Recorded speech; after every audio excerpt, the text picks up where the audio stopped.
Welcome to my channel. En la cena de Navidad, mis hijos me expulsaron de casa. Todavía puedo sentir el frío de esa noche, el peso de la maleta en mi mano temblorosa, el sonido de la puerta cerrándose detrás de mí.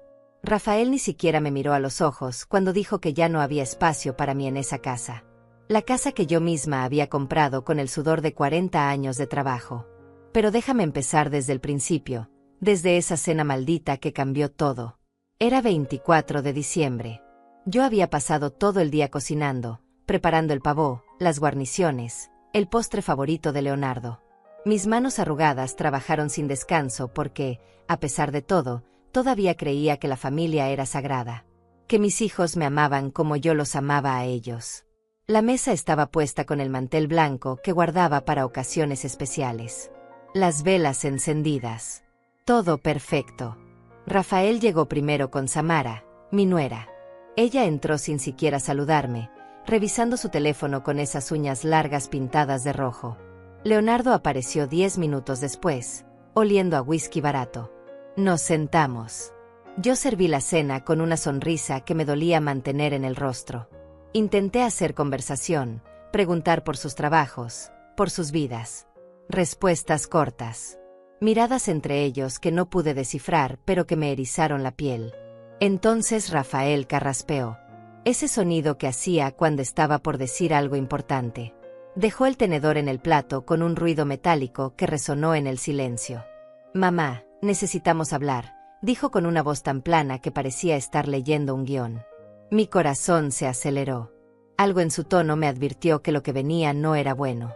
Dejé mi propia cuchara y lo miré esperando, rogando en silencio que fuera cualquier cosa menos lo que mi instinto gritaba. «Esta casa es demasiado grande para ti», continuó Rafael sin titubear. «Ya no puedes cuidarla sola. Estás mayor, mamá. Es hora de que vayas a un lugar donde puedan atenderte adecuadamente». Las palabras cayeron como piedras en mi estómago. Leonardo asintió sin mirarme, como si hubieran ensayado esto. Samara sonrió apenas, esa sonrisa que siempre había ocultado su desprecio hacia mí. «Un lugar», repetí con la voz quebrada. «Esta es mi casa. Aquí los crié. Aquí está toda mi vida». Rafael sacó unos papeles de su chaqueta. Los desplegó sobre la mesa, sobre el mantel blanco que tanto me había costado planchar. Eran documentos legales, llenos de letra pequeña que mis ojos cansados apenas podían leer. «Necesitamos que firmes esto», dijo empujando los papeles hacia mí. «Es por tu propio bien. Transferirás la propiedad a nuestro nombre y nosotros nos encargaremos de encontrarte un asilo digno. Un lugar donde haya enfermeras, donde no tengas que preocuparte por nada». Mis manos temblaron cuando tomé los documentos. Asilo. Enfermeras. Como si yo estuviera inválida, como si mi mente hubiera dejado de funcionar. Tengo 72 años, pero todavía me levanto cada mañana, limpio esta casa, cocino mis propias comidas, camino al mercado. «No voy a firmar nada», dije con toda la firmeza que pude reunir. «Esta casa es mía. Me la gané. No tienen derecho». La expresión de Rafael cambió. La máscara de preocupación filial cayó y vi lo que realmente había debajo, codicia pura y dura. Leonardo finalmente me miró, pero en sus ojos solo había impaciencia. «Mamá, no seas terca», intervino Leonardo con esa voz condescendiente que usaba cuando quería algo. «Ya no puedes vivir sola. Mirarte. Apenas puedes sostener un plato sin que te tiemble la mano». Era mentira. Mis manos solo temblaban en ese momento por la rabia, por la incredulidad de lo que estaba sucediendo. Pero nada de lo que dijera importaría. Podía verlo en sus rostros. Ya habían tomado la decisión. Solo necesitaban mi firma para hacer legal el robo. «No voy a firmar», repetí poniéndome de pie. «Pueden irse de mi casa ahora mismo». Samara rió. Una risa aguda y cruel que cortó el aire. «¿Tu casa?», murmuró mirándome de arriba abajo. «Ay, señora. Usted ya no decide nada aquí». Rafael se levantó también, más alto que yo, más fuerte. Se acercó con los papeles en la mano y vi algo en sus ojos que nunca había visto antes. Algo oscuro y decidido. «Vas a firmar, mamá. De una manera u otra, vas a firmar». Intenté retroceder, pero Leonardo ya estaba detrás de mí, bloqueando mi salida. Mi propio hijo. El niño al que amamanté, al que cuidé cuando tuvo neumonía a los 8 años, al que pagué la universidad vendiendo las pocas joyas que tenía. Esto es secuestro, logré decir aunque mi voz sonaba diminuta incluso para mí. Esto es ilegal. Rafael puso los papeles sobre la mesa y sacó una pluma de su bolsillo. La sostuvo frente a mí como si fuera una amenaza. Firma o te sacamos de esta casa esta misma noche. Sin dinero. Sin ropa. Sin nada. Tú decides cómo quieres que termine esta Navidad. Miré a Leonardo buscando algún rastro del niño dulce que había sido. Nada. Solo un extraño con su rostro. Miré a Samara y ella solo sonreía esperando mi derrota. Miré los papeles y entendí que si firmaba perdería todo. Si no firmaba, también perdería todo, pero al menos conservaría mi dignidad. No voy a firmar, susurré. Rafael asintió como si hubiera esperado esa respuesta. Hizo una seña con la cabeza hacia Leonardo. Sácala. No entendí hasta que Leonardo me agarró del brazo con fuerza, con tanta fuerza que supe que me dejaría moretones. Me arrastró hacia la puerta mientras yo intentaba resistirme, mientras gritaba, mientras rogaba. Por favor, supliqué odiándome por tener que suplicar a mis propios hijos.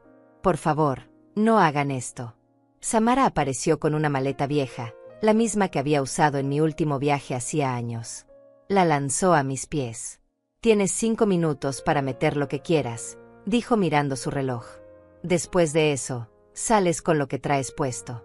Subí las escaleras tropezando, con Leonardo siguiéndome como un carcelero. Abrí mi closet y metí ropa sin pensar, sin ver realmente. Un vestido, una chaqueta, ropa interior, zapatos. Mis manos se movían solas mientras mi mente todavía no procesaba que esto era real. Tiempo, gritó Rafael desde abajo. Leonardo me empujó hacia las escaleras. Bajé aferrándome al barandal, la maleta golpeando cada escalón. Cuando llegué abajo, Rafael tenía la puerta abierta. Afuera caía una lluvia fina y fría. Vete, dijo sin emoción en la voz. Y no vuelvas hasta que estés lista para firmar esos papeles. Me quedé parada en el umbral, en la entrada de la casa que había sido mi hogar durante más de 30 años. Miré hacia atrás una última vez. La mesa todavía estaba puesta. La cena que había preparado con tanto amor todavía humeaba en los platos. Las velas seguían encendidas. Rafael cerró la puerta. Escuché el pestillo. Luego otro. Luego el sonido de la cadena de seguridad. Me quedé ahí parada bajo la lluvia, con mi maleta vieja y mi corazón roto en 1000 pedazos, sin entender cómo había llegado a este momento. Como los niños que había criado se habían convertido en estos extraños crueles que me dejaban en la calle en Nochebuena. No tenía dinero. No tenía teléfono. No tenía a dónde ir. Empecé a caminar. La primera noche en la calle aprendes cosas que nunca imaginaste. Aprendes que el cemento está más frío de lo que parece, que cada sombra es una amenaza potencial, que el hambre duele de una manera diferente cuando sabes que nadie va a prepararte el desayuno mañana. Caminé durante horas aquella Nochebuena, arrastrando mi maleta por calles que conocía pero que ahora parecían extrañas y hostiles. Las casas brillaban con luces de colores, con árboles de Navidad visibles a través de las ventanas. Familias reunidas, riendo, abrazándose. Cada ventana iluminada era un recordatorio de lo que acababa de perder. Mis pies me dolían. Llevaba los zapatos que me había puesto para la cena, no apropiados para caminar kilómetros bajo la lluvia. El agua había empapado mi chaqueta liviana y temblaba tanto que mis dientes castañeteaban. Pero seguí caminando porque no sabía qué más hacer. Terminé en la plaza central, ese lugar donde había llevado a Rafael y Leonardo cuando eran niños. El mismo banco donde les compraba helados los domingos.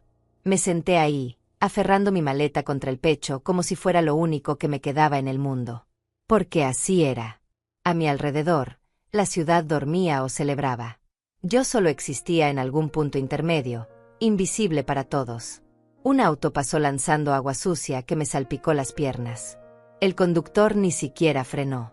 Así fue como pasé mi primera noche. Sentada en ese banco, mojada hasta los huesos, llorando tan fuerte que me dolía el pecho.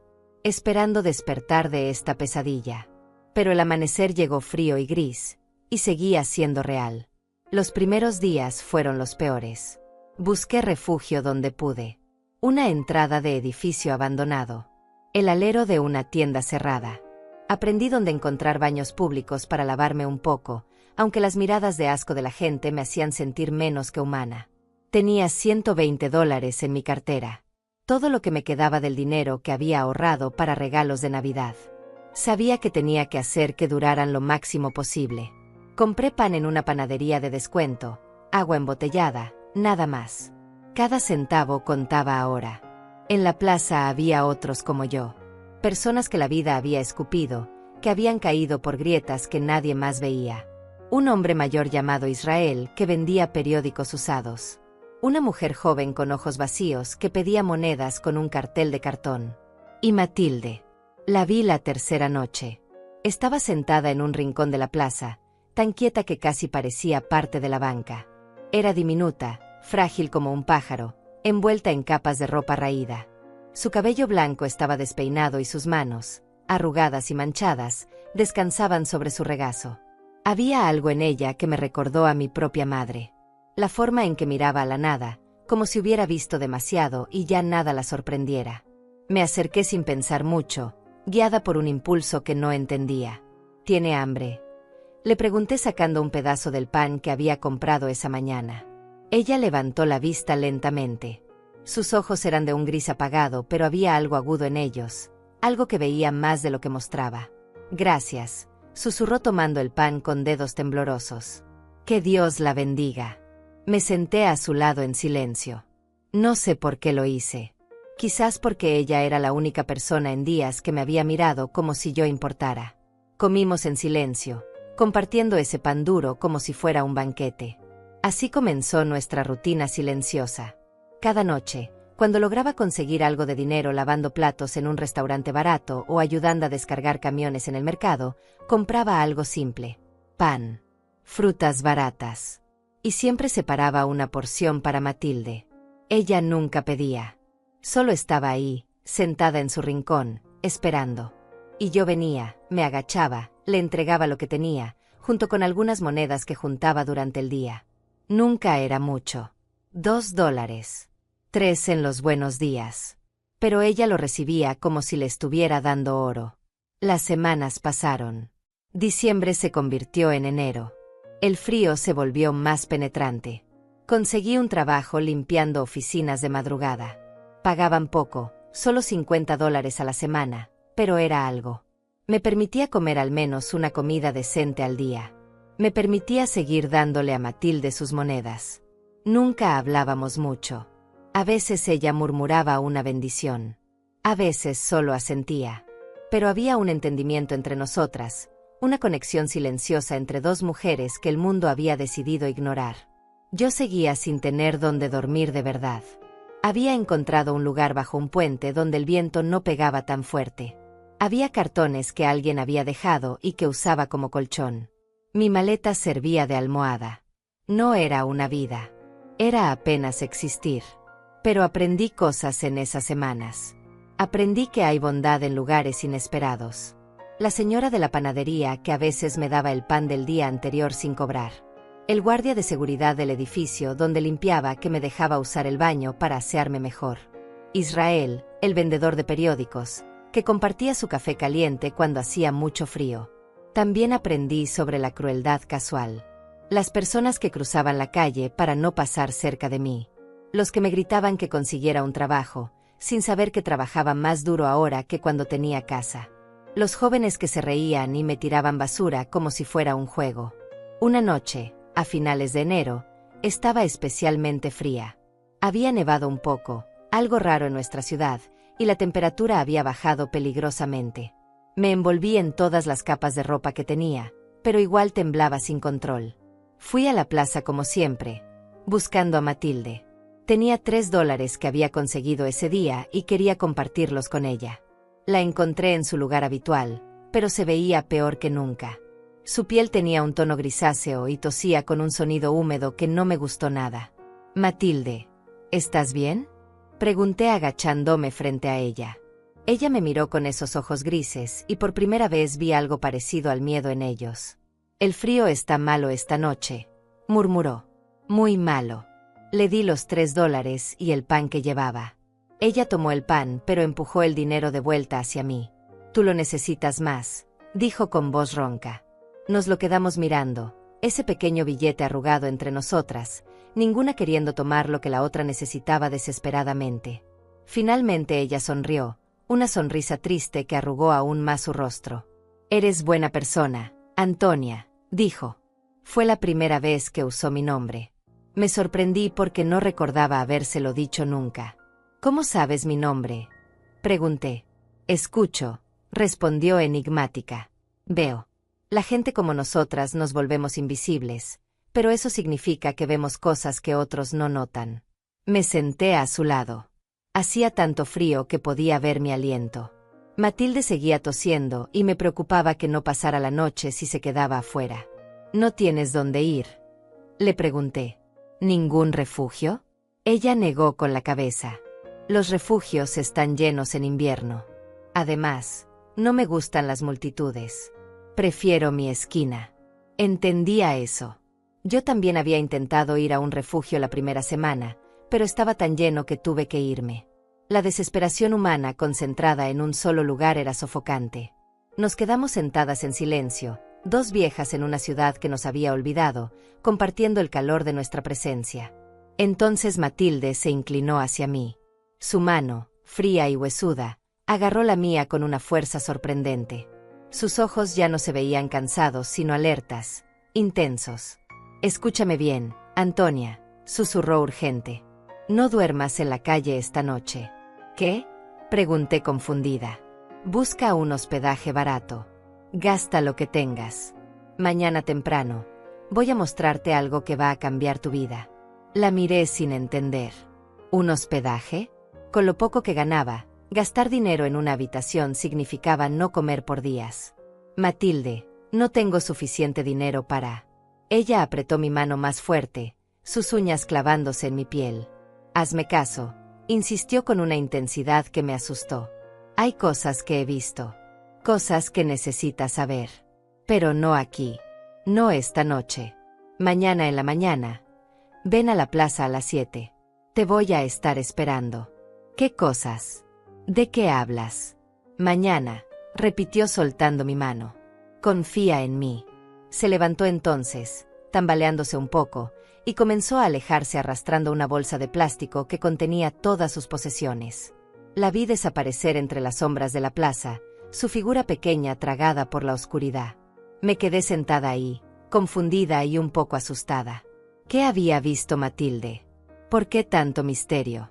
Parte de mí quería ignorar sus palabras, quedarme en mi lugar bajo el puente como todas las noches. Pero algo en su tono, en la forma en que había agarrado mi mano, me decía que esto era importante. Me quedé sentada en esa banca fría durante casi una hora, debatiendo conmigo misma. Las palabras de Matilde resonaban en mi cabeza como una advertencia que no podía ignorar.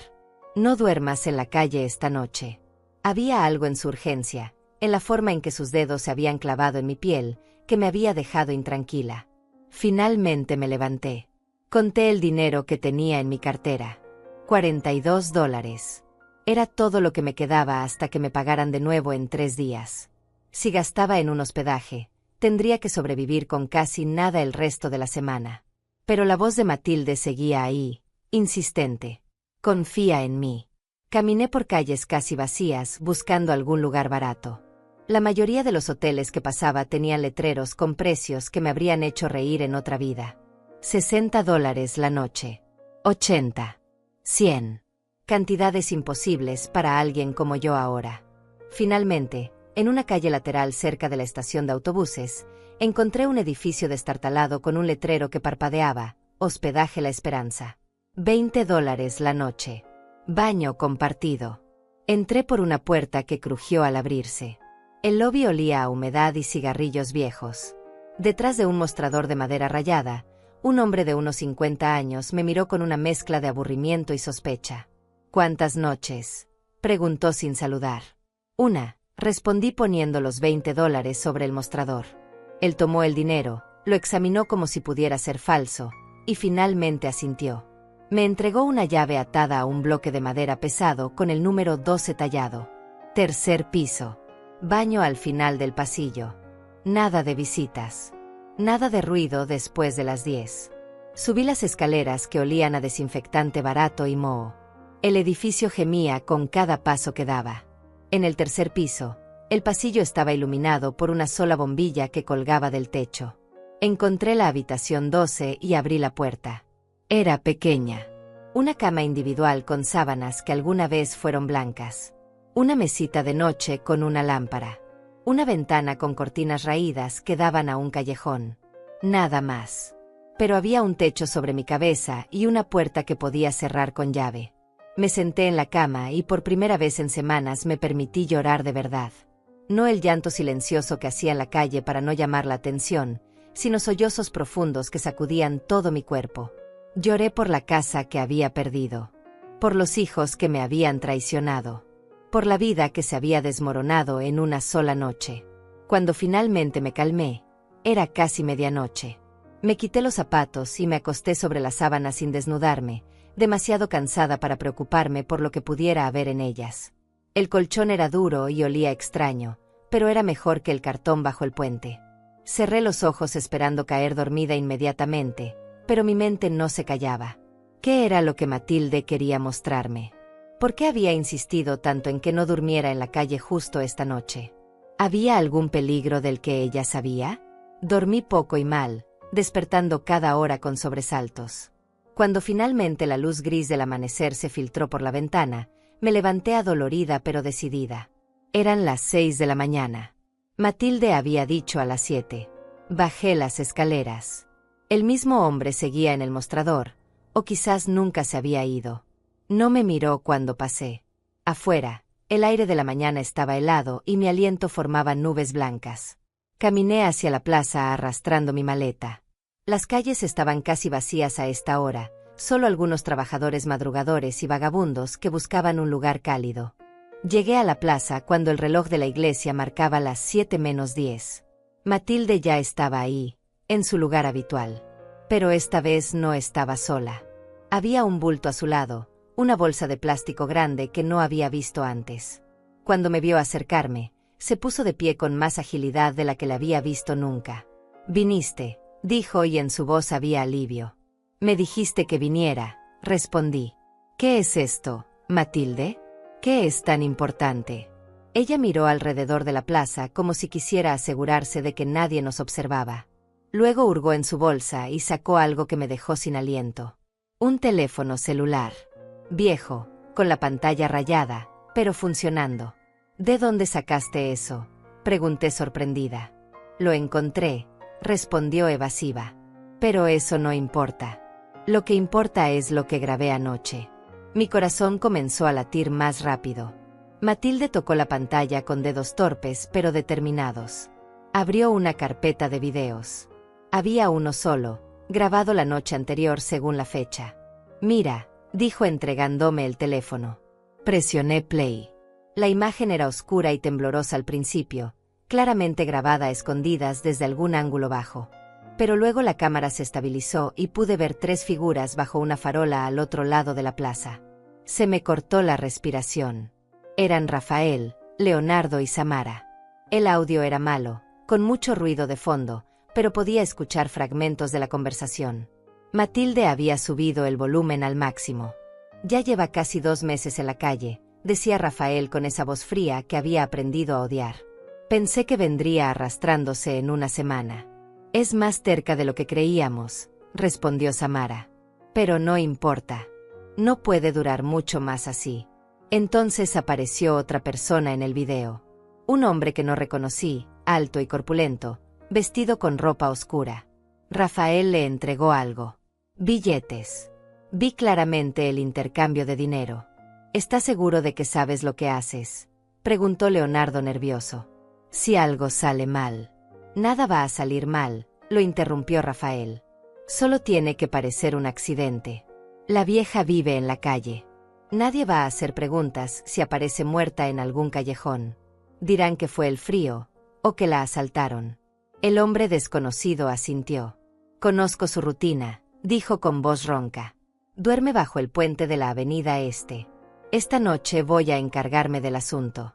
Para mañana, su problema habrá desaparecido». «Bien», dijo Rafael. Y cuando lo hagas, llámame. Tenemos que asegurarnos de que la encuentren rápido para poder empezar los trámites de la herencia. Samara rió, ese sonido agudo y cruel que conocía tan bien. Por fin vamos a poder vender esa casa vieja y conseguir algo que valga la pena. Siempre supe que esperar valdría la pena. El video terminó ahí.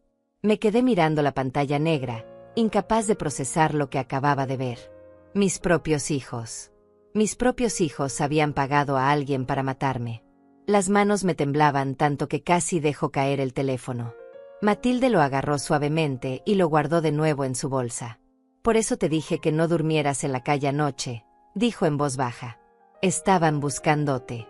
Ese hombre estuvo merodeando por el puente durante horas. Te habrían encontrado si hubieras estado ahí. Me senté en la banca porque las piernas no me sostenían. No podía respirar bien. El mundo giraba a mi alrededor. Sabía que Rafael y Leonardo me habían traicionado, que me habían echado de mi propia casa, pero esto era diferente. Esto era intento de asesinato. Esto era planear mi muerte como si fuera un trámite más. ¿Por qué? Susurré aunque conocía la respuesta. ¿Por qué no simplemente esperar? Por la casa, respondió Matilde sentándose a mi lado. Por el dinero. Por la impaciencia. Porque para ellos ya no eres una madre, eres un obstáculo. Las lágrimas corrían por mis mejillas, pero esta vez no eran de tristeza. Eran de rabia pura. ¿Cómo se atrevían? ¿Cómo podían siquiera pensar en algo así? Tengo que ir a la policía, dije limpiándome la cara con manos temblorosas. Esto es evidencia. Esto es. Matilde asintió. Sí, tienes que ir. Pero primero, escúchame bien, Antonia. Ellos son poderosos. Tienen dinero. Van a intentar desacreditarte, decir que estás loca, que inventaste todo. Necesitas más que este video. Necesitas ayuda. ¿Qué ayuda? Pregunté desesperada. No tengo a nadie. Sí tienes, dijo Matilde con firmeza. ¿Te acuerdas de Elisa? ¿Tu vecina de antes? Elisa. El nombre despertó un recuerdo. Una mujer amable que vivía 3 casas más abajo cuando yo todavía tenía hogar. Nos saludábamos siempre, a veces compartíamos café en su jardín. Pero no la había visto desde que me echaron. ¿Qué tiene que ver Elisa? Pregunté confundida. Ella te ha estado buscando, respondió Matilde. Vino a la plaza hace 2 semanas preguntando por ti. Le dije que estabas bien, pero que necesitabas espacio. Me dio su número y me pidió que te dijera que su puerta está abierta para ti. Matilde sacó un pedazo de papel arrugado de su bolsillo. Había un número telefónico garabateado con lápiz. Ve con ella, dijo presionando el papel en mi mano. Cuéntale todo. Ella te va a ayudar a ir a la policía de la manera correcta. Miré el papel, luego a Matilde, luego de nuevo el papel. Esta mujer frágil que vivía en la calle había estado cuidándome sin que yo lo supiera. Había grabado evidencia que me salvaría la vida. Había conectado los puntos que yo nunca habría visto. ¿Por qué? Pregunté con la voz quebrada. ¿Por qué haces todo esto por mí? Matilde sonrió, una sonrisa triste pero genuina. Porque tú me diste pan cuando tenías hambre. Llamé a Elisa desde un teléfono público cerca de la plaza. Tuve que usar las últimas monedas que me quedaban. Mis dedos temblaban tanto que marqué el número mal 2 veces antes de hacerlo bien. El teléfono sonó 3 veces antes de que contestara. ¿Hola? Su voz sonaba igual que siempre, cálida y un poco ronca. Elisa, soy Antonia, logré decir antes de que la voz se me quebrara. Hubo un silencio del otro lado. Luego un grito ahogado. Antonia. Dios mío, Antonia. ¿Dónde estás? Te he estado buscando por todas partes. ¿Estás bien? ¿Dónde has estado? Sus preguntas salían atropelladas, llenas de genuina preocupación. Algo se rompió dentro de mí al escuchar a alguien que realmente se preocupaba. Estoy en la plaza central, susurré. Elisa, necesito ayuda. No te muevas de ahí. Voy por ti ahora mismo. Colgó antes de que pudiera responder. Me quedé parada junto al teléfono público, aferrando el auricular aunque la línea ya estaba muerta.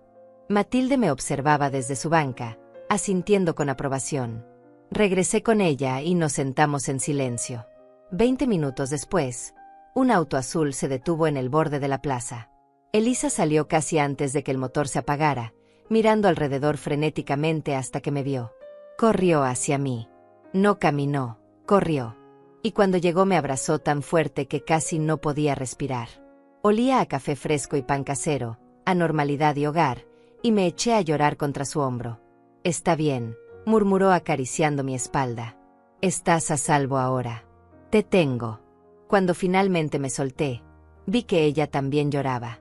Elisa tenía 60 años, cabello corto y gris, ojos café llenos de bondad. Había sido enfermera antes de jubilarse y siempre había tenido ese instinto de cuidar a otros. Miró mi ropa sucia y arrugada, mi maleta desgastada, mis manos agrietadas por el frío. Su rostro se llenó de dolor y rabia. ¿Qué te hicieron?, preguntó. Cuando Rafael y Leonardo se mudaron a tu casa y dijeron que te habías ido a vivir con unos parientes al norte, supe que algo estaba mal. Tú nunca te habrías ido sin despedirte. Mentiroso, murmuré. Todo fue mentira. Elisa notó entonces a Matilde, que nos observaba en silencio desde su lugar. ¿Quién es ella?, preguntó. La persona que me salvó la vida, respondí. Elisa, esta es Matilde. Elisa se acercó a Matilde y tomó sus manos con cuidado. Gracias, dijo con voz firme. Gracias por cuidar de mi amiga. Matilde asintió. Luego me miró directamente. Ve con ella. Haz lo que tengas que hacer. Yo estaré bien. No, dije de repente. Tú vienes con nosotras. Antonia, no. No voy a dejarte aquí, insistí. Hace demasiado frío. Estás enferma. Por favor. Matilde me miró durante un largo momento. Luego suspiró y asintió lentamente.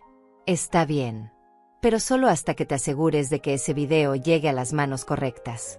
Elisa nos ayudó a ambas a subir al auto. Puso la calefacción al máximo y condujo hacia su casa, haciendo preguntas todo el camino. Le conté todo. La cena de Navidad, la expulsión, las semanas en la calle. Y finalmente, el video. Cuando le hablé del video, Elisa pisó el freno tan fuerte que casi nos lanzó hacia adelante. ¿Qué dijiste?, preguntó girándose para mirarme con los ojos muy abiertos. ¿Contrataron a alguien para matarte? Matilde sacó el teléfono de su bolsa y se lo entregó. Elisa reprodujo el video ahí mismo, en medio de la calle, con el auto detenido. Vi cómo su rostro pasaba de la incredulidad a la furia. Esos malditos, susurró cuando terminó. Esos malditos hijos de perra. Nunca había escuchado a Elisa maldecir antes. De alguna forma, eso hizo que todo fuera más real. Condujo el resto del camino en silencio, su mandíbula apretada, sus nudillos blancos sobre el volante. Cuando llegamos a su casa, una bonita construcción de 2 pisos con jardín bien cuidado, nos hizo pasar rápidamente. Primero lo primero, dijo tomando el control. Ustedes dos van a darse una ducha caliente. Tengo ropa que les puede quedar. Luego vamos a comer algo decente. Y después, vamos directamente a la estación de policía. La ducha fue casi dolorosa. El agua caliente sobre mi piel agrietada por el frío me hizo llorar. Me quedé bajo el chorro durante 20 minutos, viendo cómo la mugre de semanas se iba por el desagüe. Elisa me había dejado ropa limpia sobre el tocador. Un pantalón deportivo suave, una sudadera gruesa, calcetines limpios. Me vestí sintiendo como si estuviera poniéndome una nueva piel. Cuando salí, encontré a Matilde ya vestida con ropa prestada, sentada en la mesa de la cocina. Elisa había preparado huevos revueltos, tostadas, fruta fresca, café caliente. Una comida simple, pero que se veía como un festín. Coman, ordenó Elisa. No vamos a ningún lado hasta que tengan algo en el estómago. Comimos en silencio. Cada bocado sabía a gloria. Hacía tanto tiempo que no comía algo caliente y recién hecho que casi se me olvida cómo hacerlo. Matilde comía despacio, saboreando cada mordida como si pudiera ser la última. Cuando terminamos, Elisa llevó el teléfono de Matilde a su computadora y copió el video en varias partes. Lo guardó en una memoria USB, lo subió a su correo electrónico, incluso lo envió a su propio teléfono. Evidencia redundante, explicó. No vamos a arriesgarnos a que esto desaparezca. Luego nos metió a las 3 en su auto y condujo hacia la estación central de policía. Era un edificio grande de ladrillo, intimidante. Mi estómago se retorció de nervios mientras subíamos los escalones de la entrada. Dentro, el olor a café viejo y desinfectante llenaba el aire. Elisa se acercó directamente al mostrador de recepción donde un oficial joven revisaba papeles. «Necesitamos hablar con alguien sobre un intento de asesinato», dijo Elisa sin rodeos. El oficial levantó la vista, su expresión pasando de aburrimiento a atención en un segundo. «¿Un intento de asesinato?», repitió. «¿Cuándo ocurrió esto?» «Anoche», respondí encontrando mi voz. «Mis hijos contrataron a alguien para matarme. Y tenemos pruebas». El oficial nos miró a las tres. Dos viejas que claramente habían estado viviendo en la calle y una mujer de clase media con expresión determinada. Podía ver la duda en sus ojos. «¿Tienen evidencia real?», preguntó con escepticismo. Elisa sacó su teléfono y le mostró el video. El oficial lo vio completo, su expresión volviéndose más seria con cada segundo que pasaba. «Esperen aquí», dijo finalmente. «Voy a llamar a un detective». Nos sentamos en unas sillas de plástico duro en el área de espera. Matilde tosió, ese sonido húmedo que me preocupaba. Elisa le frotó la espalda con cuidado. 15 minutos después, apareció una mujer de unos 40 años, cabello negro recogido en una cola de caballo, vestida con pantalones oscuros y una chaqueta formal. Tenía una placa en el cinturón. «Soy la detective Lorena Méndez», dijo con voz profesional pero no fría. «Entiendo que tienen evidencia de un intento de asesinato. ¿Pueden acompañarme?». Nos llevó a una sala de interrogatorios pequeña con paredes grises y una mesa de metal. Había una cámara en la esquina superior. Lorena se sentó frente a nosotras y sacó una libreta. «Cuéntenme todo desde el principio», dijo. «Y no se salten ningún detalle». Así que le conté todo. Desde la cena de Navidad hasta ese mismo momento. Elisa añadió lo que sabía sobre Rafael y Leonardo mudándose a mi casa. Matilde explicó cómo había grabado el video, pura casualidad porque había estado buscando un lugar resguardado del frío cuando los vio reunirse. Lorena tomó nota sin interrumpir. Cuando terminamos, pidió ver el video. Lo reprodujo 3 veces, haciendo pausas, escuchando cada palabra. «¿Reconocen al hombre al que le pagaron?», preguntó señalando la figura en el video. «No», admití. «Nunca lo había visto antes». «Yo sí», dijo Matilde de repente. Todas nos giramos a mirarla. «Lo he visto antes en el barrio. Se llama Marco. Hace trabajos sucios por dinero. Todos en la calle lo conocen». Lorena anotó el nombre rápidamente. «Esto es serio», dijo mirándome directamente. «Intento de asesinato por contrato. Conspiración. Posiblemente fraude si los documentos que les hicieron firmar fueron obtenidos bajo coacción. Necesito que presente una denuncia formal». «¿Van a arrestarlos?», pregunté sintiendo una mezcla de esperanza y miedo. «Voy a necesitar verificar el video primero», respondió Lorena. «Confirmar su autenticidad, identificar las voces, localizar a este Marco. Pero sí, si todo comprueba como parece, vamos a emitir órdenes de arresto». Me explicó el proceso. Tendría que dar una declaración oficial. Permitir que examinaran el video. Posiblemente testificar más adelante. Iba a ser largo y difícil. «¿Y mientras tanto?», preguntó Elisa. «¿Estás segura aquí? Si ellos descubren que está viva y que tiene ese video». Lorena asintió entendiendo la preocupación. «Van a mantenerse alejadas de esa zona por ahora». Pasé esa noche en la casa de Elisa, en su habitación de huéspedes que olía a lavanda y tenía sábanas limpias que crujían de tan nuevas. Matilde durmió en el sofá de la sala, envuelta en mantas gruesas que Elisa insistió en darle. Por primera vez en 2 meses, dormí en una cama real, bajo un techo seguro, pero el sueño no llegó fácil. Cada vez que cerraba los ojos veía el rostro de Rafael en ese video, tan frío y calculador al planear mi muerte. A la mañana siguiente, Lorena llamó temprano. Había pasado toda la noche trabajando en el caso. Su equipo técnico había analizado el video y confirmado que no estaba alterado. Las voces coincidían con grabaciones previas que tenían de Rafael de unos trámites legales que había hecho meses atrás. Más importante aún, habían localizado a Marco. «Lo encontramos en un bar del lado sur de la ciudad», me explicó Lorena por teléfono mientras Elisa escuchaba en altavoz. Cuando lo confrontamos con el video, se derrumbó. Confesó todo. Dijo que Rafael le había pagado $500 por adelantado y prometido otros 500 después de completar el trabajo. Mi estómago se revolvió. $1000. Ese era el precio que mi hijo había puesto a mi vida. ¿Y ahora qué?, preguntó Elisa apretando mi mano. Ahora vamos por ellos, respondió Lorena con satisfacción en la voz. Tengo suficiente para órdenes de arresto. Vamos a ir a la casa esta tarde. ¿Antonia todavía tiene llaves de su propiedad? No, susurré. Rafael cambió las cerraduras. No importa. Tenemos una orden. Vamos a entrar de todas formas. ¿Quiere estar presente cuando hagamos el arresto? La pregunta me tomó por sorpresa. Parte de mí quería ver sus caras cuando la policía llegara. Quería que supieran que había sobrevivido, que su plan había fallado. Pero otra parte, la parte que todavía recordaba cargar a esos niños en mis brazos, no estaba segura de poder soportar ese momento. Voy a ir, dije finalmente. Necesito verlo con mis propios ojos. Elisa condujo hacia mi antigua casa esa tarde, siguiendo el auto de la policía. Lorena había traído refuerzos, 3 patrullas más y 2 oficiales de civil. Mientras nos acercábamos, mi corazón latía tan fuerte que podía escucharlo en mis oídos. La casa se veía diferente. Rafael había pintado la puerta de entrada de negro cuando antes era verde. Había un auto nuevo en el estacionamiento, un sedán plateado que seguramente había comprado con el dinero que debía estar sacando de mis cuentas. Mi jardín, que yo había cuidado con tanto amor durante años, estaba descuidado y lleno de malas hierbas. Nos quedamos en el auto de Elisa mientras Lorena y los otros oficiales se acercaban a la puerta.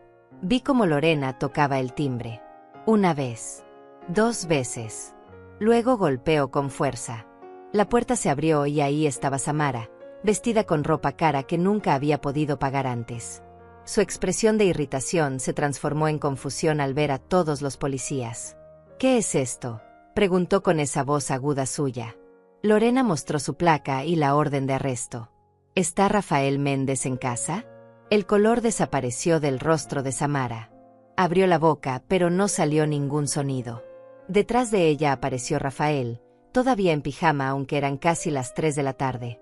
¿Qué demonios?, empezó a decir. Rafael Méndez tiene derecho a permanecer en silencio, comenzó Lorena mientras 2 oficiales se movían para esposarlo. Todo lo que diga puede y será usado en su contra en un tribunal de justicia. Esperen, gritó Rafael intentando retroceder.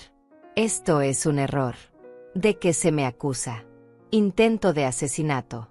Conspiración para cometer asesinato. Fraude, respondió Lorena con voz firme. ¿Dónde está Leonardo Méndez? No vive aquí, gritó Rafael mientras lo esposaban. No sé dónde está. Eso era mentira. En ese momento, Leonardo apareció en las escaleras, sus ojos adormilados abriéndose de par en par al ver la escena. Ahí está, señaló uno de los oficiales. Leonardo intentó correr de vuelta a las escaleras, pero 2 oficiales ya estaban subiendo. Lo atraparon antes de que pudiera llegar a su habitación. Sus gritos de protesta resonaron por toda la casa mientras lo arrastraban hacia abajo. «Esto es abuso policial», gritaba. «No pueden entrar así».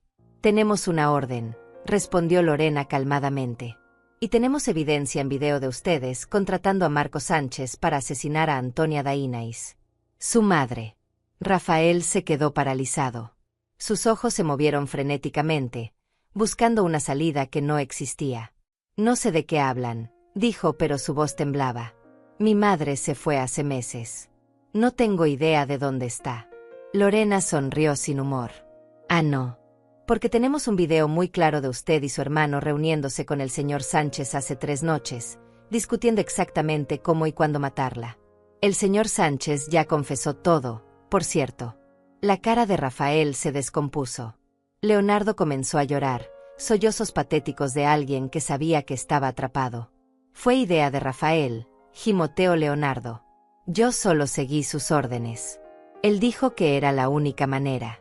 «Cállate», le gritó Rafael. «No digas nada más». Samara intentó cerrar la puerta, pero Lorena la bloqueó con el pie. «Samara Ruiz, usted también está bajo arresto como cómplice». «Yo no hice nada», chilló Samara. «Yo solo soy la esposa. Está en el video», señora Ruiz. Participando en la conversación. Riendo sobre la herencia. Eso la hace cómplice. Los tres fueron esposados y llevados hacia las patrullas. Fue entonces cuando Rafael me vio. Yo había salido del auto de Elisa, incapaz de quedarme escondida por más tiempo. Su rostro se transformó. Pasó por shock, incredulidad y finalmente terror puro. Tú, susurró.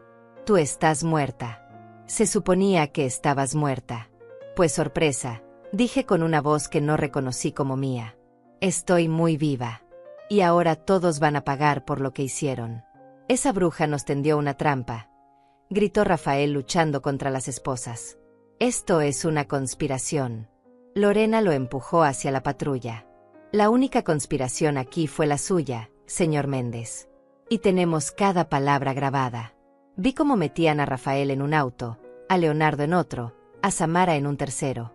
Sus gritos y protestas se fueron apagando mientras las puertas se cerraban. Las sirenas comenzaron a sonar y los autos se alejaron, llevándose a las personas que alguna vez llamé familia. Me quedé parada frente a mi casa, la casa que había comprado con mi propio dinero, temblando de pies a cabeza. Elisa me abrazó mientras yo lloraba, pero esta vez no eran lágrimas de dolor, sino de alivio mezclado con una tristeza profunda. Porque sí, había ganado. Estaba viva. Tenía justicia. Pero también había perdido a mis hijos para siempre. Y esa pérdida dolía de una forma que ninguna victoria podía curar. Lorena se acercó después de que las patrullas se fueron. Vamos a necesitar registrar la casa, dijo con gentileza. Buscar evidencia adicional. Documentos, registros financieros, cualquier cosa que respalde los cargos de fraude. Va a tomar unas horas. Asentí sin poder hablar. Pero después de eso, esta casa vuelve a ser legalmente suya. Los documentos que la forzaron a firmar no tienen validez. Vamos a asegurarnos de eso. Gracias, logré susurrar. Elisa me llevó de vuelta a su casa. Matilde nos esperaba en la puerta, envuelta en una de las mantas, con expresión preocupada que se relajó cuando nos vio. ¿Se los llevaron?, preguntó. Todos, respondió Elisa. Está hecho. Matilde cerró los ojos y murmuró algo que sonó como una oración. Los días siguientes pasaron en una nebulosa extraña. Lorena me mantenía informada de cada desarrollo. El registro de mi casa había revelado mucho más de lo que cualquiera esperaba. Rafael había falsificado mi firma en documentos bancarios, retirando más de $15,000 de mis ahorros en los últimos 2 meses. Habían encontrado correos electrónicos entre él y Leonardo planificando vender la casa apenas yo estuviera fuera del camino. Ya tenían un comprador interesado dispuesto a pagar $200,000. También descubrieron algo que me heló la sangre. Habían contactado a una clínica psiquiátrica privada, consultando sobre internamientos involuntarios. Tenían un plan de respaldo por si matarme resultaba demasiado complicado. Me declararían mentalmente incapaz y me encerrarían hasta que firmara todo lo que quisieran. Cada revelación era como recibir una puñalada nueva. Mis hijos no solo habían querido robarme, me habían estudiado, planificado cada detalle, considerado cada posible escenario.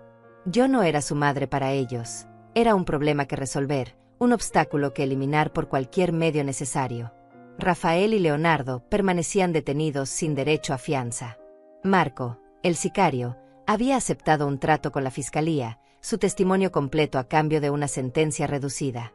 Samara había contratado a un abogado caro que intentaba argumentar que ella no sabía nada, que solo estaba presente durante esas conversaciones, pero nunca participó activamente. Las grabaciones decían lo contrario. Mientras todo esto sucedía, yo vivía en una especie de limbo. Elisa insistió en que me quedara con ella el tiempo que necesitara. No podía volver a mi casa todavía, aunque legalmente ya era mía de nuevo. La idea de dormir en esas habitaciones, de caminar por esos pasillos donde mis hijos habían planeado mi muerte, me revolvía el estómago. Matilde también se quedó. Su tos había empeorado y Elisa, con su instinto de enfermera, insistió en llevarla al médico. El diagnóstico fue bronquitis severa, casi neumonía. Le recetaron antibióticos y reposo. Por primera vez en quién sabe cuántos años, Matilde tenía un lugar cálido donde recuperarse. Una tarde, mientras Matilde dormía en el sofá y Elisa había salido a comprar medicinas, recibí una llamada de Lorena. Su voz sonaba diferente, más seria de lo habitual. Antonia, necesito que vengas a la estación. Hay algo que tienes que ver. ¿Qué pasó? Pregunté sintiendo un nudo en el estómago. Es mejor que lo veas tú misma. ¿Puedes venir ahora? Le dejé una nota a Matilde y tomé un taxi hasta la estación de policía. Lorena me esperaba en la entrada y me llevó directamente a su oficina. Sobre su escritorio había una carpeta gruesa llena de documentos. Encontramos algo durante el registro más profundo de tu casa, dijo abriendo la carpeta. Esto estaba escondido en una caja fuerte en el sótano que tus hijos no pudieron abrir. Saqué los papeles con manos temblorosas.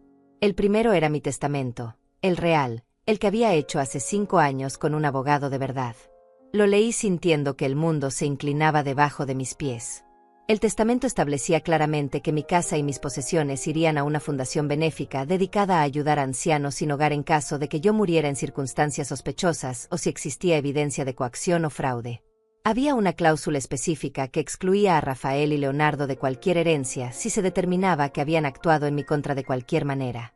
Rafael nunca iba a conseguir nada, susurré leyendo y releyendo las palabras.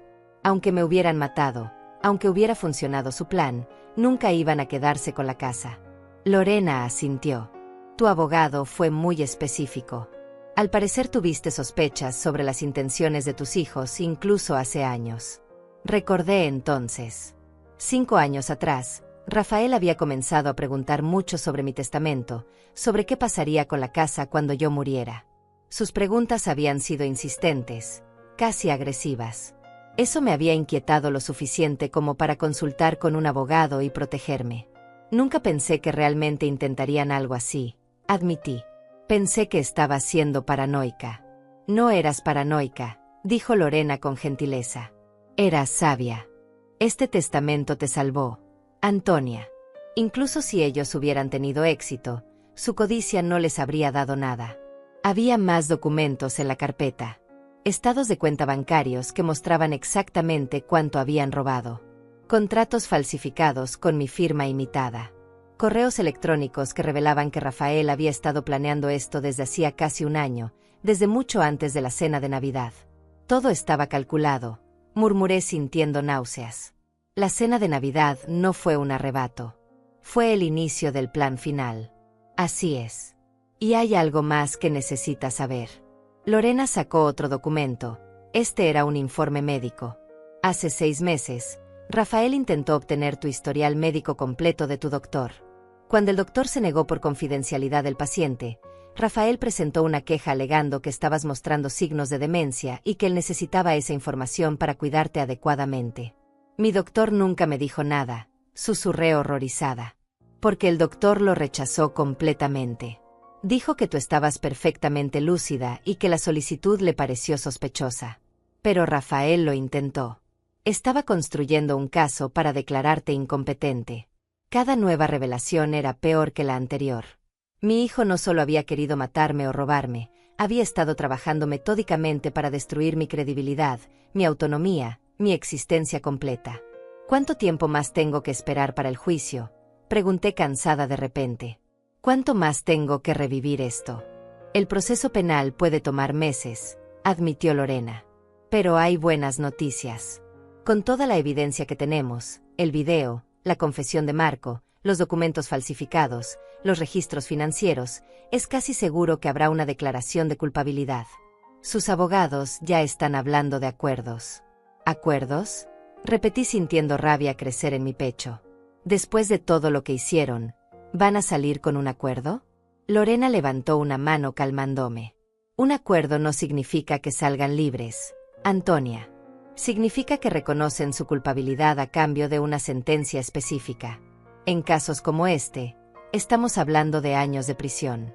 Muchos años. Eso debería haberme hecho sentir mejor, pero solo me sentía vacía. Regresé a la casa de Elisa esa tarde con la carpeta de documentos bajo el brazo. Matilde estaba despierta, tomando té en la cocina.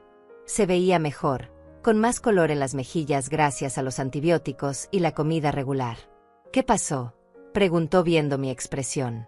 Le conté todo. Sobre el testamento, sobre los intentos de Rafael de acceder a mis registros médicos, sobre el plan que había estado gestándose durante un año entero. Matilde escuchó en silencio, asintiendo de vez en cuando. Cuando terminé, puso su mano arrugada sobre la mía.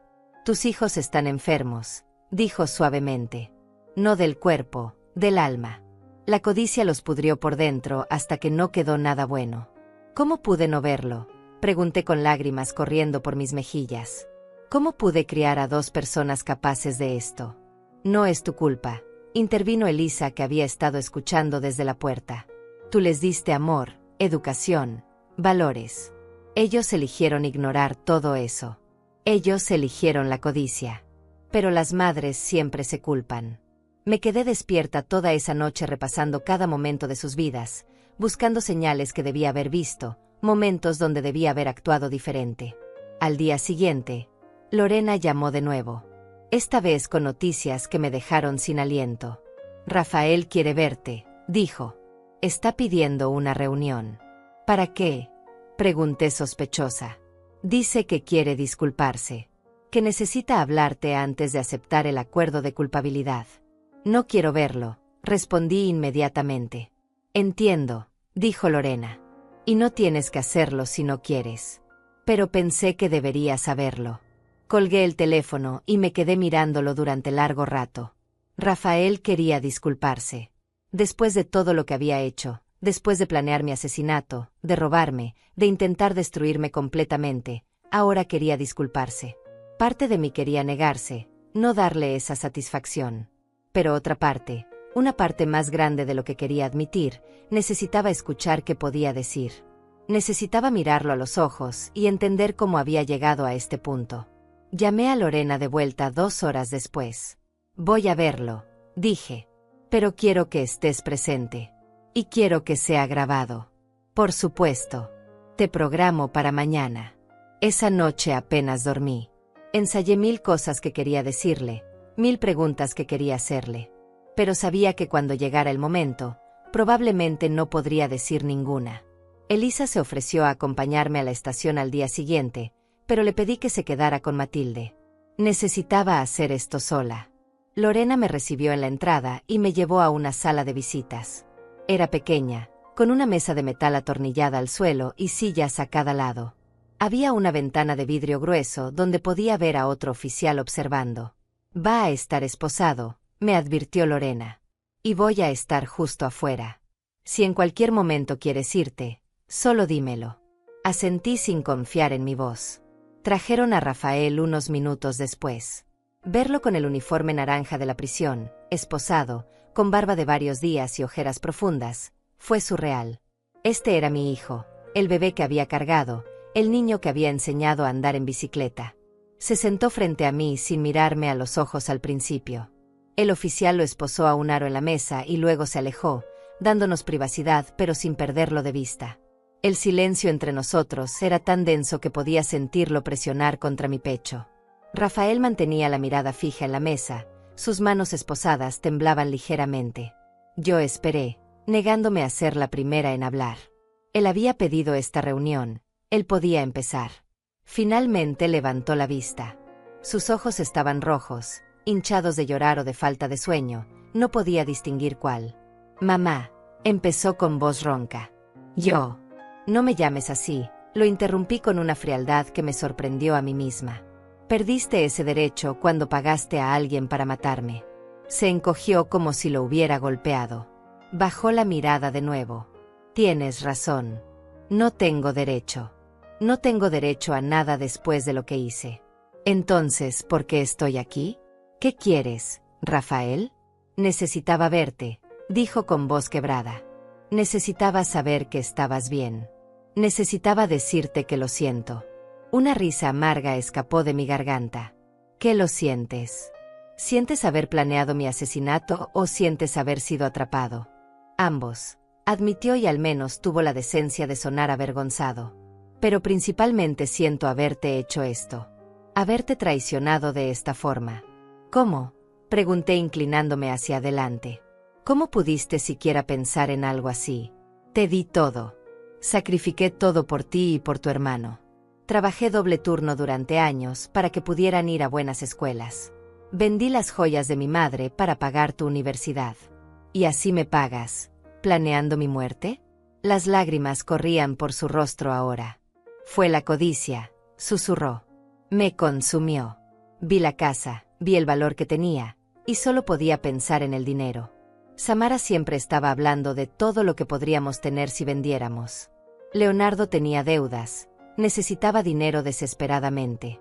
Y yo solo seguí pensando que tú ya habías vivido tu vida, que ya no necesitabas tanto. Así que decidiste que era hora de que yo muriera, dije sintiendo náuseas. Decidiste que mi vida había terminado porque tú querías dinero. No fue así de simple. Ah, no. Porque ese video es bastante claro. Rafael. Pagarle $500 a Marco para que me matara y hacerlo parecer un accidente. Eso suena bastante simple para mí. Él sollozó, un sonido patético que alguna vez me habría roto el corazón. Pero ahora solo me llenaba de desprecio. Estaba desesperado. Las deudas se acumulaban. Samara amenazaba con dejarme si no conseguía más dinero. Leonardo me presionaba constantemente. Y yo solo pensé que sería rápido, que no sufrirías. ¿Qué? ¿Que no sufriría? Repetí incrédula. ¿Crees que morir asesinada en un callejón no es sufrimiento? ¿Crees que vivir en las calles durante 2 meses en pleno invierno no fue sufrimiento? No sabía que estarías en la calle tanto tiempo, murmuró. Pensé que vendrías de vuelta en unos días, que firmarías los papeles. ¿Y entonces qué? ¿Me habrían matado de todas formas? ¿O me habrían encerrado en esa clínica psiquiátrica que estaban investigando? Su silencio fue respuesta suficiente.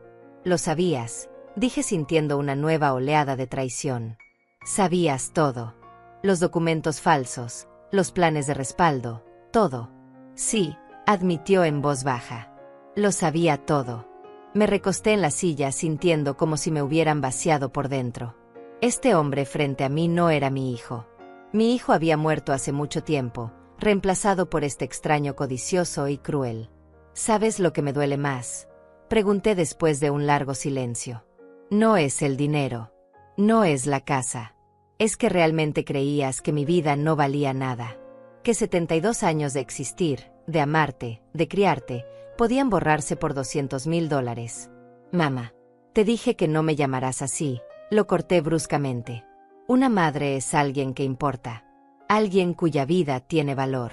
Claramente yo no era eso para ti. Rafael lloró más fuerte ahora, su cuerpo sacudiéndose con sollozos. Parte de mí quería sentir lástima. Esa parte maternal que había vivido dentro de mí durante tantos años gritaba que lo consolara, que lo perdonara. Pero esa parte estaba muriendo, sofocada por la realidad de lo que había hecho. Van a darme 15 años, dijo entre sollozos. Mi abogado dice que con el acuerdo de culpabilidad serán 15 años. Leonardo va a conseguir 12 porque cooperó más.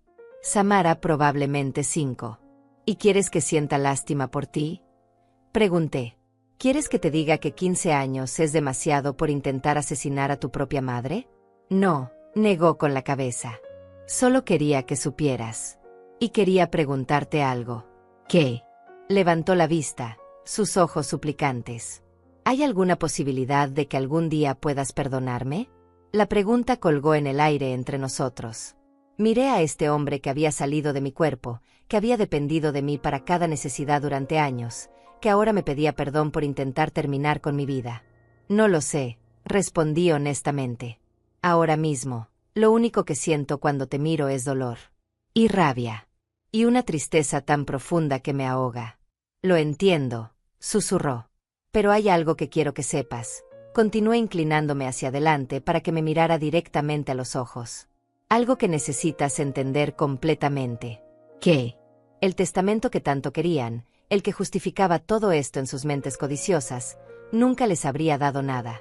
Ni un centavo. Ni la casa. Nada. Su cara se transformó en confusión. ¿Qué quieres decir? Mi testamento real, el legal que hice hace 5 años, establece claramente que si muero en circunstancias sospechosas o si hay evidencia de coacción o fraude, todo va a una fundación benéfica. Ustedes están específicamente excluidos. Vi el momento exacto en que las palabras penetraron. Su rostro palideció hasta quedar casi gris. Eso significa, continué sin piedad, que incluso si me hubieran matado, Incluso si su plan perfecto hubiera funcionado, nunca habrían conseguido lo que querían. Habrían cometido asesinato por nada. Absolutamente nada. No, susurró. No, eso no puede ser cierto. Pero lo es. Puedes preguntarle a tu abogado. La policía tiene el documento. Todo este horror, toda esta traición, fue completamente inútil desde el principio. Rafael se derrumbó entonces, su frente golpeando la mesa de metal mientras sollozaba sin control. Las esposas tintineaban con cada sacudida de su cuerpo. El oficial se movió como para intervenir, pero le hice una seña de que estaba bien. Dejé que llorara. Dejé que procesara el hecho de que había destruido su vida, la vida de su hermano, su matrimonio, su libertad, todo por una herencia que nunca habría recibido. Dejé que sintiera el peso completo de su estupidez y su codicia. Cuando finalmente se calmó, me puse de pie. Espero que estos 15 años te den tiempo para pensar en lo que hiciste, dije. Tiempo para entender que una madre no es una cuenta bancaria. No es una propiedad a liquidar.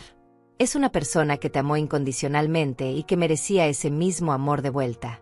Golpeé la puerta para que Lorena me dejara salir. Mamá, espera, llamó Rafael desesperado. Me detuve pero no me giré. ¿Vas a visitarme? ¿Alguna vez? No lo sé, repetí. Quizás algún día. O quizás nunca. Vas a tener que vivir con esa incertidumbre, así como yo tuve que vivir en la calle preguntándome si sobreviviría otra noche. Salí sin mirar atrás.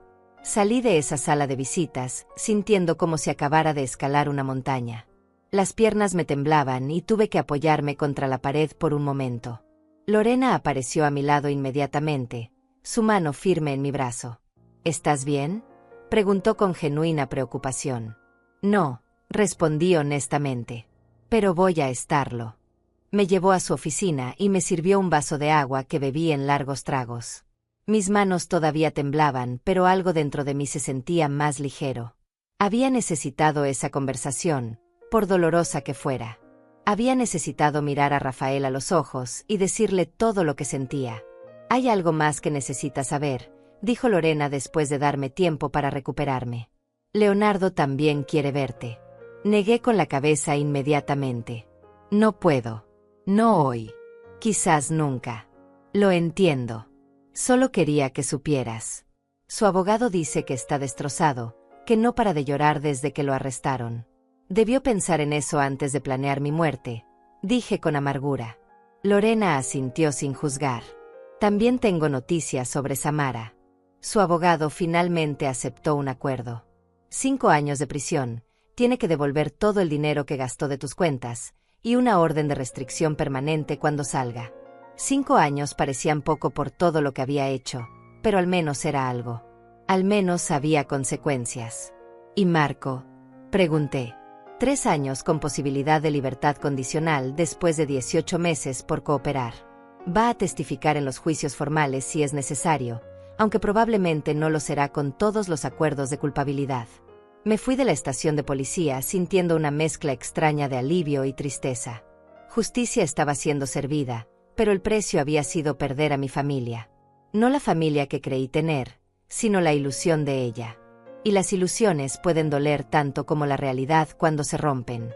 Elisa me recogió en la entrada. Una mirada a mi cara y supo que no debía hacer preguntas todavía. Me llevó de vuelta a su casa en silencio, su mano encontrando la mía sobre el asiento. Matilde nos esperaba con té caliente preparado. Se veía mucho mejor ahora, los antibióticos habían hecho efecto y el color había regresado a sus mejillas. Se había convertido en parte de nuestra pequeña rutina, este trío improbable de mujeres que la vida había unido de las formas más extrañas. «¿Cómo estuvo?», preguntó Matilde mientras me servía té. «Duro», admití. «Pero necesario». Les conté sobre la conversación con Rafael, sobre su reacción al descubrir que el testamento nunca les habría dado nada. Matilde escuchó con esa expresión sabia que tenía, asintiendo de vez en cuando. «La codicia es un veneno», dijo cuando terminé. «Mata todo lo bueno que hay en una persona hasta que no queda nada más que el hambre por más». «Tiene razón», concordó Elisa. «He visto pasar eso en familias antes. Hijos que esperan ansiosos que sus padres mueran solo para heredar. Es repugnante». Nos quedamos en silencio por un momento, cada una perdida en sus propios pensamientos. ¿Qué vas a hacer ahora?, preguntó Elisa finalmente. ¿Vas a volver a tu casa? La pregunta me había estado rondando por días. Legalmente la casa era mía de nuevo. La policía había terminado con el registro. Podía regresar en cualquier momento. Pero cada vez que pensaba en dormir en esa casa, en caminar por esas habitaciones donde Rafael había planeado mi muerte, sentía náuseas. No lo sé, admití. No sé si puedo volver ahí. Puedes quedarte aquí todo el tiempo que necesites, dijo Elisa inmediatamente. Lo sabes. Lo sé. Y te agradezco más de lo que puedo expresar. Pero no puedo vivir de tu caridad para siempre. No es caridad, protestó Elisa. Es amistad. Es familia. La palabra familia me golpeó diferente ahora. Familia no era sangre.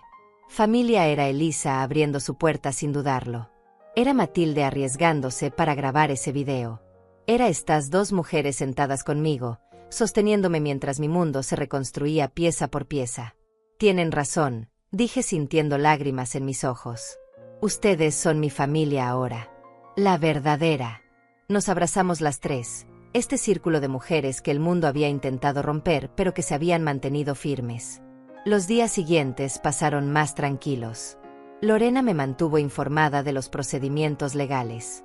Rafael, Leonardo y Samara formalmente aceptaron sus acuerdos de culpabilidad. La sentencia oficial sería en 2 semanas. Después de eso, serían trasladados a las prisiones donde cumplirían sus condenas. También había el asunto del dinero robado. La corte había ordenado que se devolviera todo, con intereses. Entre lo que Rafael había sacado de mis cuentas y lo que Samara había gastado en ropa y joyas caras, sumaba casi $20,000. No era una fortuna, pero era suficiente para empezar de nuevo.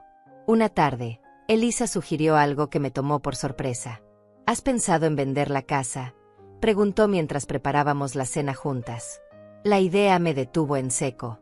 Vender la casa. La casa que había sido mi hogar durante 30 años. La casa por la que tanto había trabajado. La casa que casi me cuesta la vida. No sé si puedo, dije lentamente. Piénsalo, insistió Elisa. Esa casa está llena de recuerdos malos ahora. ¿Realmente quieres vivir ahí sola, rodeada de fantasmas?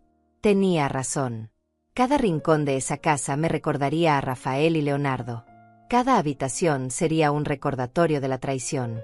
¿Cómo podría sanar viviendo en medio de todo eso? ¿Y qué haría si la vendo?, pregunté. Podrías comprar algo más pequeño, sugirió Elisa. Un apartamento cómodo, sin tantos recuerdos. Usar el resto del dinero para vivir tranquila, viajar un poco, hacer las cosas que nunca pudiste hacer. La idea comenzó a tomar forma en mi mente. Una vida nueva, completamente diferente. Sin el peso del pasado. Sin las sombras de lo que había perdido. Y hay algo más que deberías considerar, añadió Matilde desde el sofá donde estaba tejiendo algo con lana que Elisa le había comprado. ¿Qué?, pregunté. Ese testamento tuyo, el que dice que todo va a una fundación benéfica si mueres en circunstancias sospechosas. ¿Qué pasa si mueres de vieja en tu cama? ¿A dónde va todo entonces? Me quedé paralizada. No había pensado en eso. El testamento solo cubría escenarios específicos. Si moría naturalmente, las leyes de herencia normales aplicarían, lo que significaba que Rafael y Leonardo eventualmente heredarían todo después de cumplir sus sentencias. Matilde vio la comprensión en mi cara y asintió. Deberías cambiar ese testamento. Asegurarte de que nunca vean un centavo, sin importar cómo o cuándo mueras. Tiene razón, concordó Elisa. Necesitas protegerte completamente. Al día siguiente llamé al abogado que había hecho mi testamento original. Le expliqué la situación y pedí una cita urgente. Nos reunimos 2 días después en su oficina elegante en el centro de la ciudad. Señora Dainais, dijo moviendo la cabeza mientras revisaba los documentos del caso. Lo que sus hijos hicieron es imperdonable. Por supuesto que vamos a modificar su testamento. Pasamos 2 horas revisando opciones. Al final, establecimos que en caso de mi muerte por cualquier causa, todo iría dividido entre la Fundación Benéfica para Ancianos Sin Hogar y una porción para Elisa y Matilde. Rafael y Leonardo estaban explícitamente excluidos, nombrados específicamente como no beneficiarios bajo ninguna circunstancia. También hice algo más. Establecí un fideicomiso para Matilde, suficiente dinero para que nunca tuviera que dormir en la calle de nuevo. Ella protestó cuando se lo dije, pero no acepté un no como respuesta. Me salvaste la vida, le dije firmemente. Esto es lo mínimo que puedo hacer. Con lágrimas en los ojos, finalmente aceptó. También hablé con un agente de bienes raíces sobre vender la casa. Vino a evaluarla y estimó que podría venderse por $220,000, quizás más si teníamos suerte. Era más de lo que Rafael y Leonardo habían planeado conseguir. La ironía no se me escapó. Ellos habrían matado por 200,000. Yo iba a conseguir más de eso y usar el dinero para construir una vida que valía la pena vivir. El día de la sentencia llegó más rápido de lo esperado. Lorena me había preguntado si quería dar una declaración de impacto a la víctima frente al juez. Podía pararme allí y decirle al tribunal exactamente cómo sus acciones me habían afectado.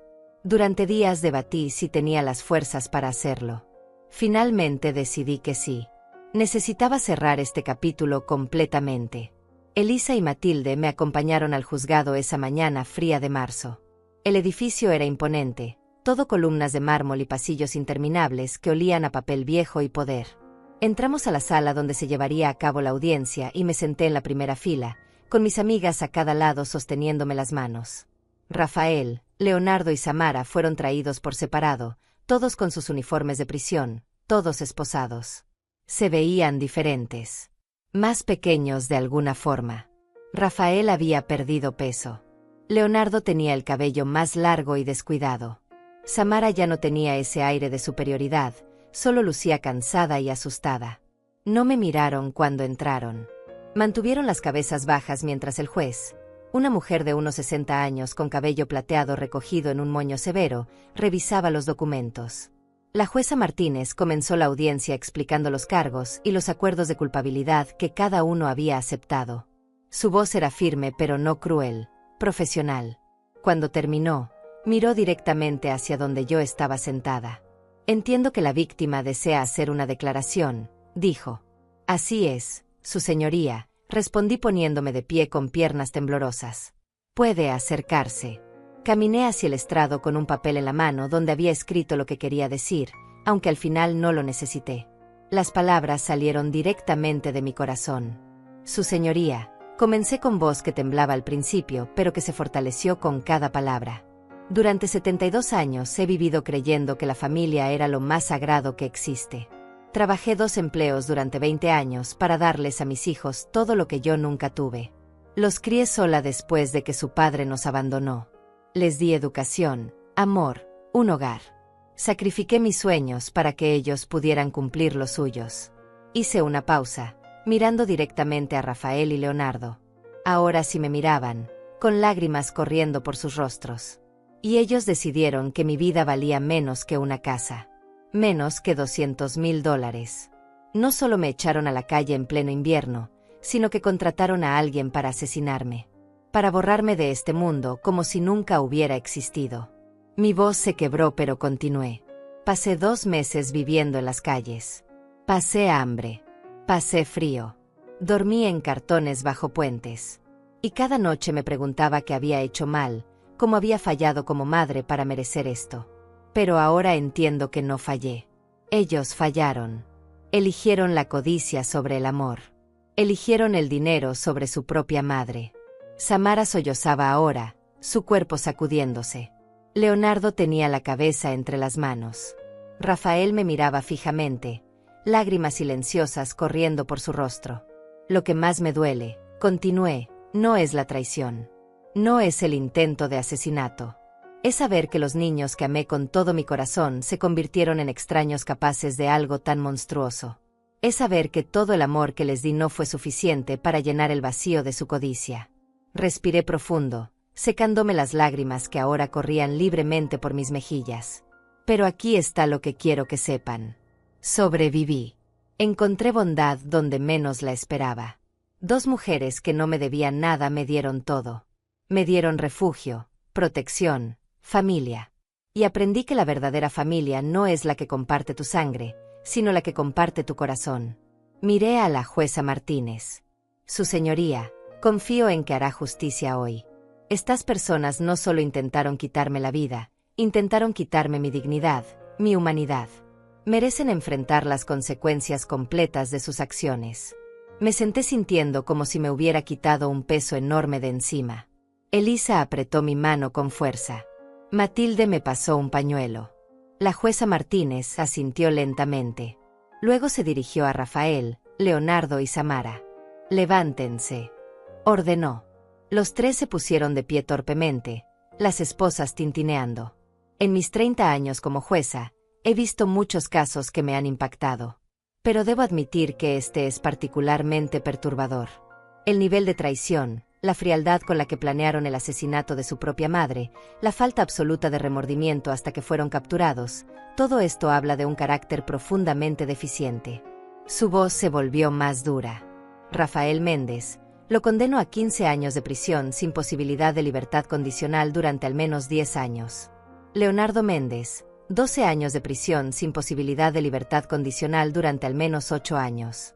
Samara Ruiz, 5 años de prisión sin posibilidad de libertad condicional durante al menos 3 años. Se escucharon sollozos en la sala. El abogado de Rafael se veía resignado. El de Leonardo intentó protestar, pero la jueza lo silenció con una mirada. Además, ordenó la jueza, los tres están permanentemente prohibidos de contactar a la víctima por cualquier medio. Esta orden se extiende indefinidamente, incluso después de que cumplan sus sentencias. Si violan esta orden, enfrentarán cargos adicionales. Golpeó su mazo. Esta corte queda levantada. Observé mientras se llevaban a Rafael, Leonardo y Samara. Rafael se giró una última vez. Nuestros ojos se encontraron por un momento. Vi arrepentimiento allí, dolor genuino. Pero también supe que ya no importaba. Ese capítulo de mi vida había terminado. Afuera del juzgado, Lorena me esperaba con una sonrisa. «Justicia servida», dijo. «Sí», respondí. Finalmente. Las semanas siguientes fueron más tranquilas. La casa se vendió por $230,000, incluso más de lo esperado. Usé parte del dinero para comprar un apartamento pequeño pero acogedor en un barrio tranquilo. 2 habitaciones, una para mí y una para cuando Matilde quisiera quedarse, aunque insistía en que ahora tenía su propio pequeño estudio gracias al fideicomiso. Elisa me ayudó a decorarlo, a convertirlo en un hogar. Sin recuerdos del pasado, solo posibilidades del futuro. También doné $50,000 a la Fundación Benéfica para Ancianos Sin Hogar. En honor a Matilde, en honor a todos los que había conocido en esas semanas terribles en la calle. La fundación nombró un programa de asistencia de emergencia en mi nombre. Una tarde de abril, las tres estábamos sentadas en mi nuevo balcón, tomando té y viendo el atardecer. Matilde se veía completamente transformada ahora. Saludable, bien alimentada, con ropa nueva y limpia. Elisa estaba tejiendo, algo que había retomado recientemente. Y yo solo estaba ahí, existiendo, agradecida por cada momento. ¿Sabes qué es lo irónico?, dije de repente. Ellas me miraron expectantes. Rafael y Leonardo querían $200,000 y estaban dispuestos a matar por eso. Yo conseguí más que eso y lo único que tuve que hacer fue sobrevivir. Matilde rió, un sonido hermoso que raramente escuchaba. La vida tiene su forma de hacer justicia, dijo sabiamente. A veces, concordó Elisa. Y a veces necesita un poco de ayuda de mujeres tercas que se niegan a rendirse. Brindamos con nuestras tazas de té, este trío improbable que se había convertido en familia. Meses después, recibí una carta de la prisión. Era de Rafael. La sostuve en mis manos durante largo rato antes de abrirla. Dentro, páginas y páginas de disculpas, de arrepentimiento, de súplicas por perdón. La leí una vez. Luego la doblé cuidadosamente y la guardé en un cajón. Quizás algún día podría perdonar. Quizás algún día el dolor se convertiría en indiferencia. Pero ese día no era hoy. Hoy solo quería vivir. Vivir completamente, rodeada de las personas que me habían salvado cuando estaba en mi punto más bajo. Vivir sabiendo que había sobrevivido lo peor y había salido más fuerte del otro lado. Porque al final, esa fue la mayor venganza. No el dinero. No las sentencias de prisión. Sino seguir viviendo, seguir siendo feliz, seguir siendo yo misma a pesar de todo lo que intentaron quitarme. Soy Antonia Dainais. Tengo 72 años.